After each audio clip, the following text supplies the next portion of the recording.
ಪಕ್ಷಿಧಾಮದಲ್ಲೊಂದು ಪಕ್ಷಿಧಾಮ.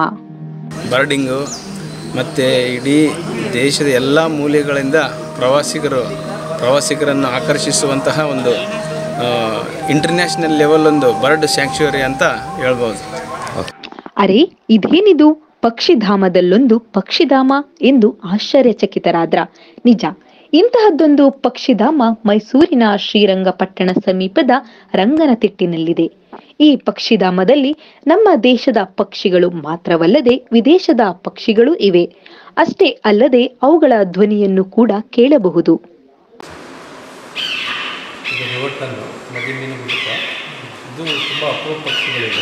ಇದೋ ನೋಡಿ, ಇಂತಹ ಪಕ್ಷಿಧಾಮದ ಮುಂದೆ ವಿದೇಶದ ಪೆಂಟೆಂಟ್ ಸ್ಟ್ರೋಕ್ ಪಕ್ಷಿಯೊಂದು ಗೂಡು ಕಟ್ಟಿ ಮರಿ ಮಾಡಿದೆ. ಮರಿಗಳಿಗೆ ಗುಟುಕು ನೀಡುತ್ತಿದೆ. ಎಂತಹವರನ್ನು ಒಂದು ಕ್ಷಣ ನಿಂತು ನೋಡುವಂತೆ ಮಾಡುವ ಈ ವಿದೇಶಿ ಹಕ್ಕಿಯ ಗೂಡು ಬಹಳ ಆಕರ್ಷಕವಾಗಿದೆ. ಇದರ ಹಿಂದೆಯೇ ಒಂದೇ ಸೂರಿನಲ್ಲಿ ಪಕ್ಷಿಧಾಮವಿದೆ. ಬೆಣ್ಣೆಯಂತ ಬಣ್ಣದ ರಿವರ್ ಟನ್ ಪಕ್ಷಿ, ಅಗಲವಾದ ಮತ್ತು ಉದ್ದವಾದ ಕೊಕ್ಕಿನ ಪೆಲಿಕಾನ್, ಬಿಳಿ ಬಣ್ಣದ ಐಬಿಸ್ ಪಕ್ಷಿಗಳು ಸೇರಿದಂತೆ ಅನೇಕ ಪಕ್ಷಿಗಳು ಇವೆ. ತಮ್ಮ ಇಂಪಾದ ಧ್ವನಿಯಿಂದ ಕೂಗುತ್ತವೆ. ಪಕ್ಷಿಧಾಮಕ್ಕೆ ಬಂದಂತಹ ವೀಕ್ಷಕರನ್ನು ಮಂತ್ರ ಮುಗ್ಧರನ್ನಾಗಿ ಮಾಡುತ್ತವೆ. ಇನ್ನು ಪಕ್ಷಿಧಾಮದೊಳಗೆ ಎತ್ತರದ ಹಸಿರು ಮರಗಳು ಇವೆ. ಆ ಮರಗಳಲ್ಲಿ ವಿದೇಶಿ ಪಕ್ಷಿಗಳ ಸಂಕುಲವೇ ಇದೆ. ಆ ಮರಗಳ ಕೆಳಗೆ ಕಾವೇರಿಯ ನದಿಯ ನೀರು ಹರಿಯುತ್ತದೆ. ಆ ಹರಿವ ನೀರಿನ ನಡುವೆ ಇರುವ ದೊಡ್ಡ ಕಲ್ಲು ಬಂಡೆಯ ಮೇಲೆ ಮೊಸಳೆಗಳು ಯಾವಾಗಲೂ ಬಾಯಿ ತೆರೆದುಕೊಂಡು ಮಲಗಿರುತ್ತವೆ.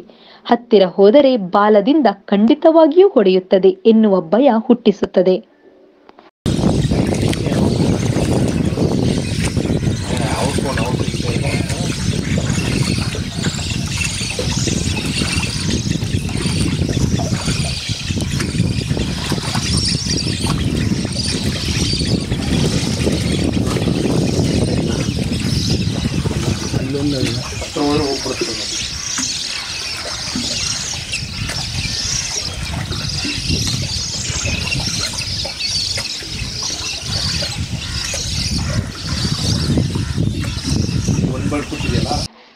ಕರ್ನಾಟಕ ಅರಣ್ಯ ಇಲಾಖೆಯಿಂದ ಕಳೆದ 2015ರಲ್ಲಿ ಸಾರ್ವಜನಿಕರ ದರ್ಶನಕ್ಕೆ ಉದ್ಘಾಟನೆಗೊಂಡ ಈ ಪಕ್ಷಿಧಾಮ ಶ್ರೀ ಸಲೀಂ ಅಲಿ ಮಾಹಿತಿ ಕೇಂದ್ರದ ಹೆಸರಿನಿಂದ ಕರೆಸಿಕೊಳ್ಳುತ್ತಿದೆ.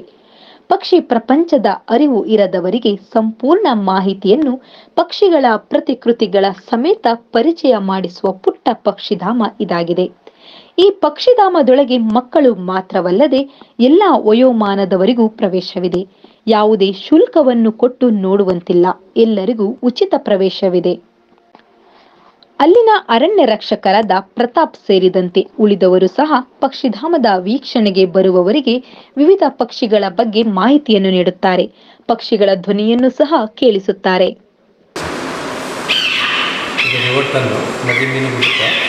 ಇದು ತುಂಬ ಅಪರೂಪ ಪಕ್ಷಿಗಳಿವೆ.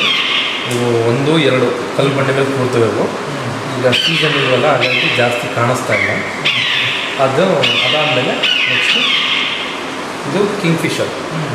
ಇದರಲ್ಲಿ ಬಂದು 3 ಟೈಪ್ಸ್ ಬರ್ಡ್ಸ್ ಇದೆ ನಮ್ಮಲ್ಲಿ. ವೈಟ್ ಥ್ರೋಟೆಡ್ ಮತ್ತು ಸ್ಟಾರ್ ಪಿಲ್ಲೆಡ್, ಸ್ಮಾಲ್ ಬ್ಲೂ, 3 ಟೈಪ್ಸ್ ಇದೆ. ಇದು ಕೂಡ 1-2 ಇಷ್ಟೇ ಹಾರಾಡುವಾಗ ಸಿಗುವಂಥದ್ದು ಇದುವೆ. ನೆಕ್ಸ್ಟ್ ಬಂದಿದೆ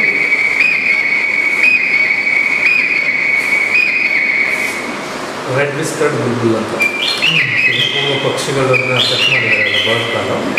ಇದು ಬಂದು ಇದು ಐಲ್ಯಾಂಡಲ್ಲಿ ಕಾಣಿಸಲ್ಲ, ಇದು ಗಾರ್ಡನ್ ಮಿಲಾಟ್ ಏರಿಯಾದಲ್ಲಿ ಕಾಣಿಸುತ್ತೆ ಈ ಬರ್ಡು. ನೆಕ್ಸ್ಟು ಈ ಕಡೆ ಬಂದು ಇದು ಅದು ರಿಲೇಟೆಡ್ ಬರ್ಡ್ಸ್. ಇದು ವೈಟ್ ಥ್ರೋಟೆಡ್ ಕಿಂಗ್ ಫಿಶರ್ ಅಂತ 3 ಟೈಪ್ಸಲ್ಲಿ ಇದು ಅದೊಂದು ಇದು 2 ಆಯಿತು. ಇದು ಕೂಡ ಸಾಮಾನ್ಯ 1-2 ಅಷ್ಟೇ. ಇದು ಉಡ್ಲಾಟಲ್ಲಿ ಜಾಸ್ತಿ ಕಾಣುತ್ತೆ. ಗಾರ್ಡನ್ ಏರಿಯಾ ಬಿಟ್ಟರೆ ಕಲ್ಲು ಬಂಡೆಗಳ ಮೇಲೆ ಕಾಣಿಸುತ್ತೆ. ನೆಕ್ಸ್ಟು ಬಂದು ನೈಟ್ ಏನಾರು ಈಗ ಸೀಸನ್ ಇಲ್ಲ, ಕಡಿಮೆ ಇದೆ, ವೆಸ್ಟರ್ನ್ ಬರ್ಡ್ಸ್ಗಳು. ಹಾಗಾಗಿ ಇದರದ್ದು ಒಂದು ಸ್ವಲ್ಪ ಡಾಟ ಮತ್ತು ಅಡಾಲ್ಟ್ ಈ ಸೀಸನ್ ಈಗ ನೋಡ್ಬೋದು. ಈಗ ಪ್ರೆಸೆಂಟ್ ಈ ಪಕ್ಷಿಧಾಮದಲ್ಲಿ ಬಹಳಷ್ಟು ಮಾಹಿತಿಗಳು ಇವೆ. ನಮ್ಮ ಭಾರತ ದೇಶದಲ್ಲಿ ಎಲ್ಲೆಲ್ಲಿ ಪಕ್ಷಿಧಾಮಗಳು ಇವೆ ಎನ್ನುವ ಸಮಗ್ರ ಮಾಹಿತಿಯನ್ನು ತಿಳಿಸುವ ಫಲಕಗಳು ಆಕರ್ಷಕವಾಗಿವೆ.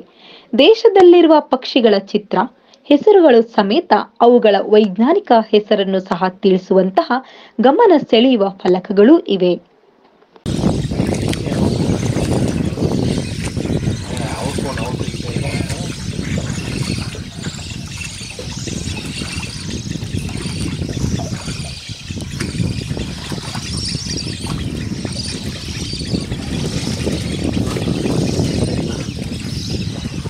ಹತ್ರ ಹೋದ್ರೆ ಹೋಗ್ಬಿಡ್ತದೆ.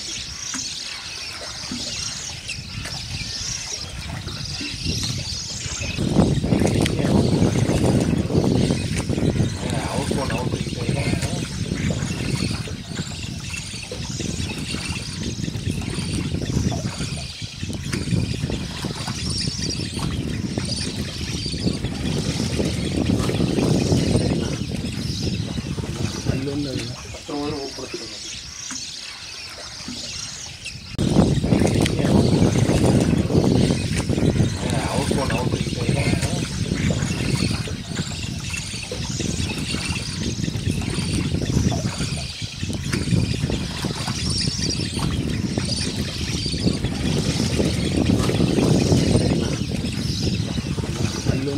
ಹತ್ರ ಹೋದ್ರೆ ಹೋಗ್ಬಿಡ್ತದೆ.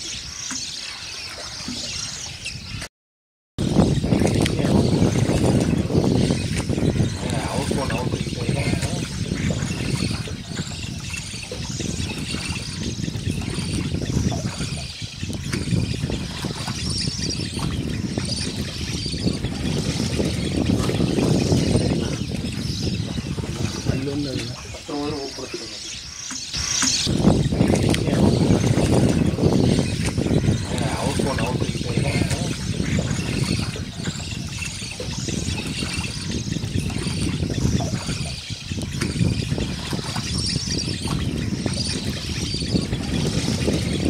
ಜೀವಂತ ಪಕ್ಷಿಗಳ ಧಾಮವಾಗಿರುವ ರಂಗನತಿಟ್ಟಿನಲ್ಲಿ ಒಂದೇ ಸೂರಿನ ಅಡಿಯಲ್ಲಿರುವ ಈ ಪಕ್ಷಿಧಾಮವನ್ನು ನೋಡಲು ಹೋಗಲು ಬಸ್ಸುಗಳ ವ್ಯವಸ್ಥೆ ಚೆನ್ನಾಗಿದೆ.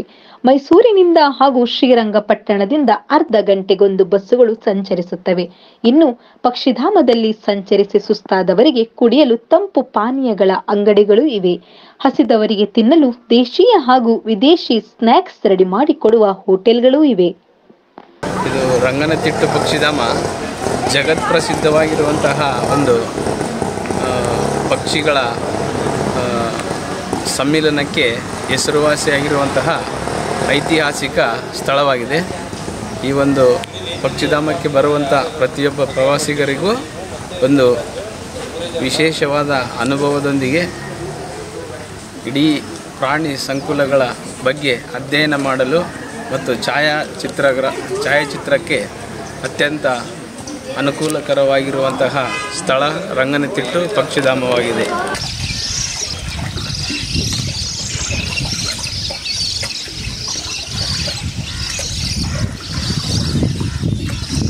ಒಂದು ಬಳ್ಳಿ ಕೂತಿದೆಯಲ್ಲ ಸೈಟರ್ ಅನ್ನೋದು ಕಷ್ಟಪಡ ಅಂತ.